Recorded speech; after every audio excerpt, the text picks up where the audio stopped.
Hola, buenas tardes a todos. Soy el doctor de la Fuente y soy especialista en medicina familiar y comunitaria.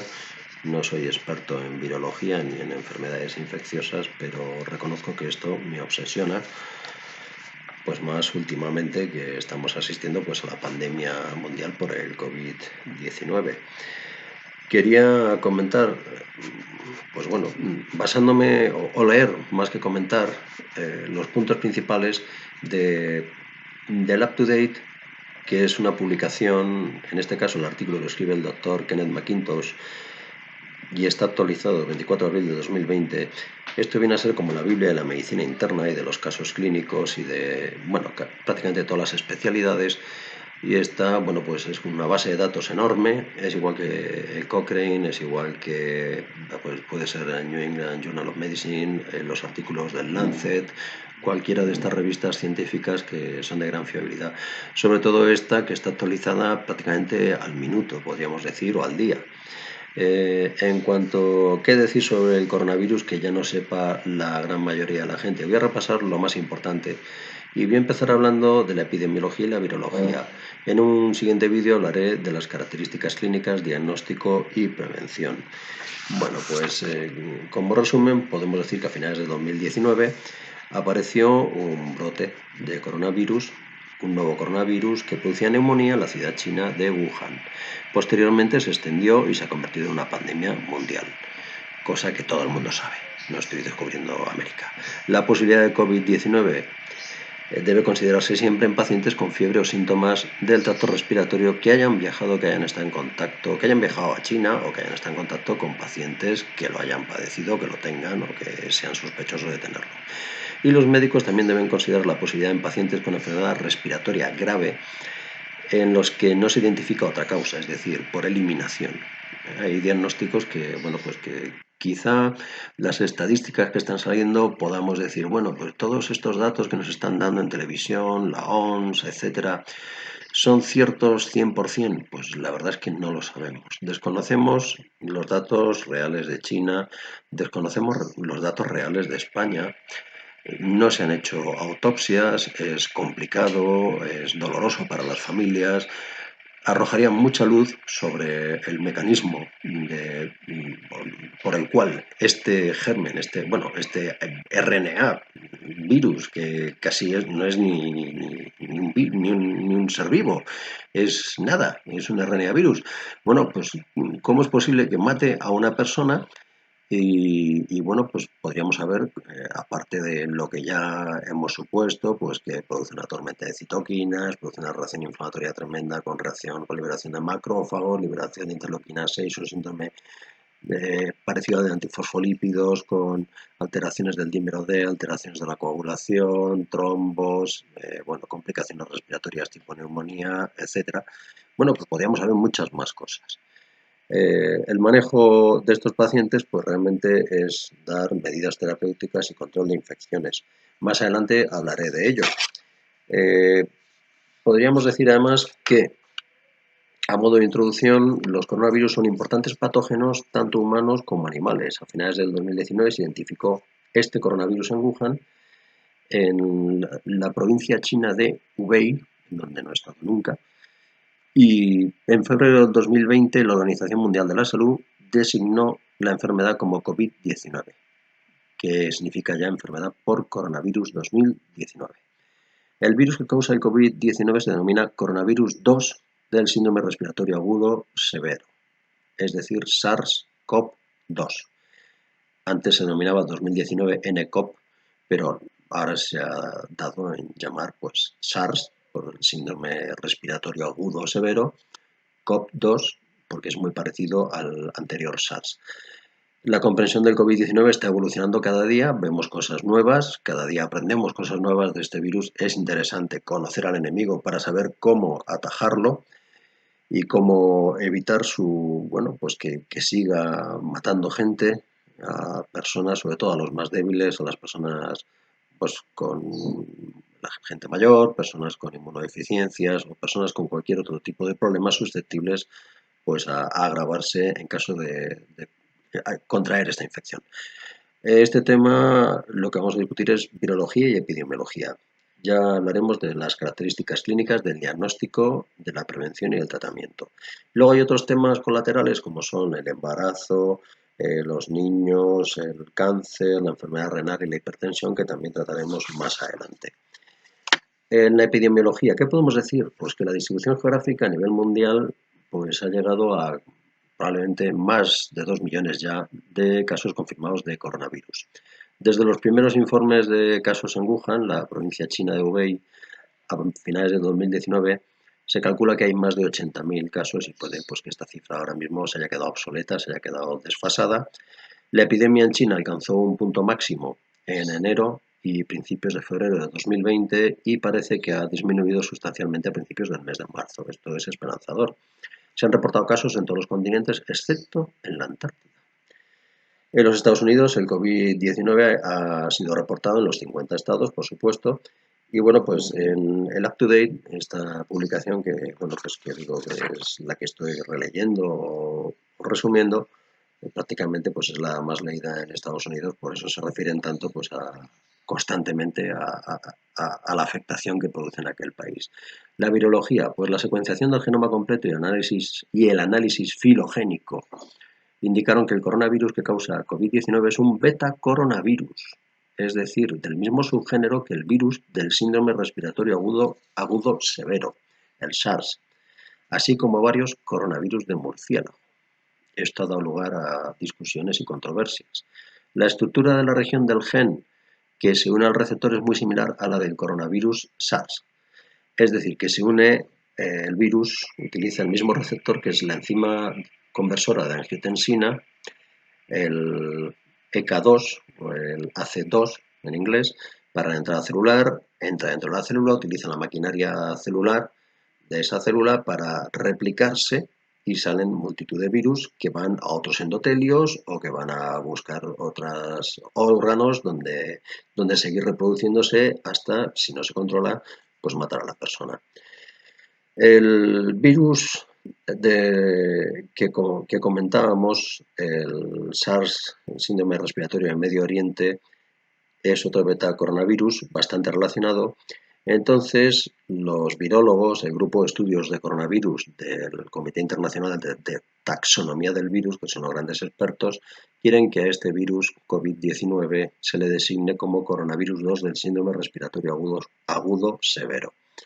Hay dos coronavirus que tienen un ARN muy similar al del COVID-19, que son dos coronavirus del murciélago. De ahí que ha habido teorías sobre la posible transmisión del murciélago al ser humano. En un análisis filogenético de 103 cepas en China, se identificaron dos tipos diferentes de SARS, el tipo L y el tipo que era el 70% de los casos, y el tipo S, que era el 30% de los casos. Y bueno, aparte de esto, como reflejo del desconcierto, la incertidumbre que tenemos ahora mismo con respecto a los mecanismos de transmisión y recomendaciones y precauciones y demás, vamos a hablar de cosas que yo creo que ya se han comentado en todos los medios de comunicación social, en la televisión, periódicos, en toda la prensa escrita. El SARS se ha detectado en muestras, principalmente en muestras respiratorias. Es decir, la transmisión, pues en Wuhan comenzó en un mercado de mariscos que vendían animales vivos. Este mercado fue cerrado y posteriormente desinfectado. Sin embargo, cuando acabó digamos, cuando se cerró este mercado y se pensaba que se había acabado con el foco de la epidemia, resultó que se seguía contagiando la gente. Es decir, comenzó a propagarse de persona a persona y además con una magnitud mayor todavía. La ruta de persona a persona se ve que ocurre principalmente por las gotitas que, bueno, pues que echamos al hablar, al toser, al estornudar, y pueden alcanzar hasta una distancia de 2 metros. Por eso se recomienda mantener una distancia prudencial de 2 metros con otras personas para no contagiarse. Aparte del resto de medidas que el doctor Simón ha comentado en la televisión, pues lavado de manos frecuente y demás. Hay que tener en cuenta también la higiene del calzado antes de entrar en casa. Yo recomiendo, si no lo ha dicho el doctor Simón, pues una medida que yo creo que la está utilizando la mayoría de la gente, que es quitarse los zapatos de la calle antes de entrar en casa, calzarse unas zapatillas o lo que sea, y los otros meterlos en una bolsa y desinfectarlos con lejía en la suela, para evitar que entre el coronavirus bueno, pues por el suelo, directamente en el domicilio. La ruta persona a persona es digamos, la más normal y bueno, pues ¿cuánto tiempo puede permanecer el coronavirus en el aire? Pues hay un estudio muy corto que se envió en una carta al editor de esta publicación, que es el UpToDate, en la que decía que es un tema controvertido, desde luego, que había gotitas, aerosoles pequeñísimos, pequeñas gotitas que podían permanecer en el aire al menos 3 horas.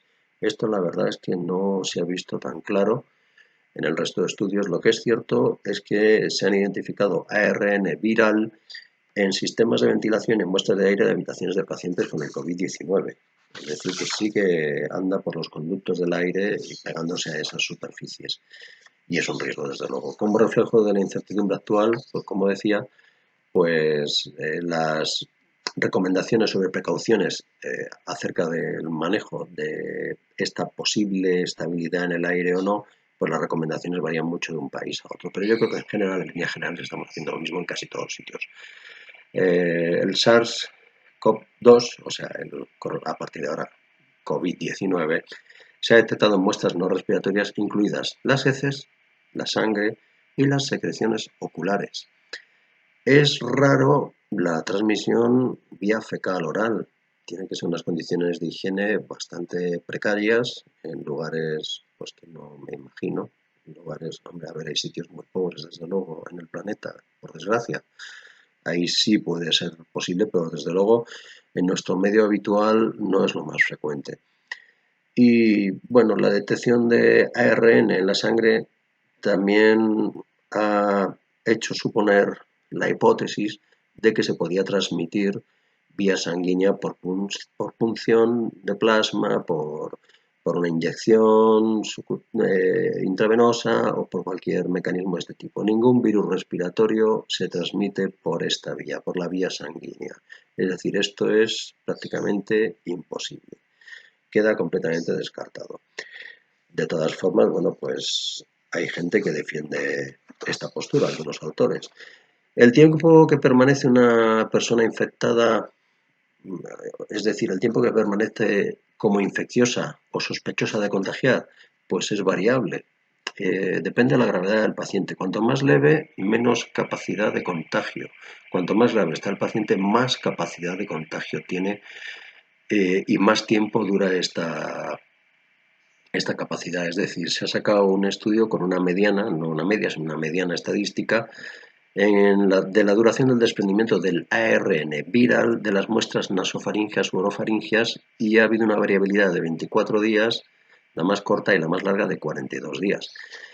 El ARN viral detectable no siempre se correlaciona con el aislamiento del virus infeccioso. Esto es importante porque puede ser que haya un umbral de ARN viral por debajo del cual sea imposible que se desarrolle la infección o que sea muy poco probable la infectividad. El riesgo de transmisión de un individuo con infección pues varía según el tipo y la duración de la exposición, el uso de medidas preventivas, factores individuales. La mayoría de las infecciones secundarias se han producido en el entorno doméstico, es decir, en las casas, donde hay que tener más cuidado. También se han producido en lugares hospitalarios, en reuniones sociales, donde no se han tenido precauciones debidas, en albergues, en Estados Unidos, en sitios donde hay más aglomeración de gente. Cuanto más distancia hay entre la gente, menos contagios existen, y cuanto más confinamiento o, digamos, aglomeración en un lugar cerrado, pues más posibilidades hay de contagio, evidentemente.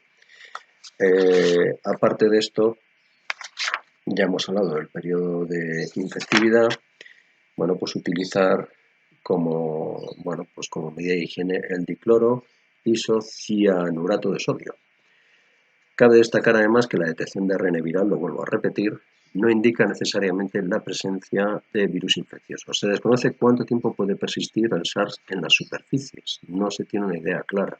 Se ha probado en algunos lugares, en algunos estudios, que puede permanecer entre 6 y 9 días sin desinfección, pero en virus secados en una superficie plástica a temperatura ambiente, una muestra que contenía coronavirus, tiene una infectividad detectable a los 6, pero no a los 9 días. Sin embargo, en una revisión sistemática que se hizo de estos estudios o similares, varios desinfectantes, incluido el etanol, el que utilizamos, por ejemplo, en las soluciones hidroalcohólicas, a una concentración de un 62 o de un 71%, es suficiente para eliminar la presencia del virus en menos de un minuto, lo cual es alentador. Por eso estos datos resaltan la importancia de la desinfección ambiental en el hogar y en los lugares de atención médica o en los lugares públicos. Hay un riesgo incierto en el tema contacto con animales, pues todos tenemos o nos gusta tener una mascota. En mi caso hay un gatito. Me gustaría tener el perro, pero no tenemos tiempo nadie para pasearlo. Pero ha habido casos de coronavirus en perros y en gatos.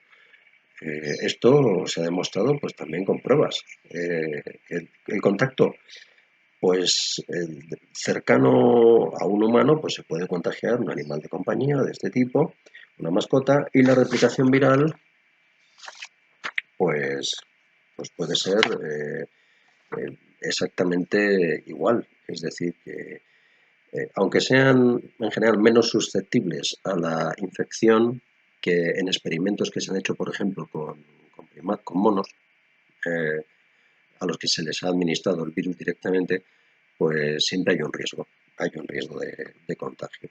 Entonces, recomienda que las mascotas se mantengan alejadas de otros animales o personas fuera del hogar y que las personas con COVID-19, confirmado o sospechoso, intenten evitar el contacto cercano pues, con las mascotas o el mismo trato que deberían hacer con el resto de miembros de su familia, personas, o sea, bueno, seres humanos en el hogar durante el periodo de autoaislamiento para no contagiar a nadie.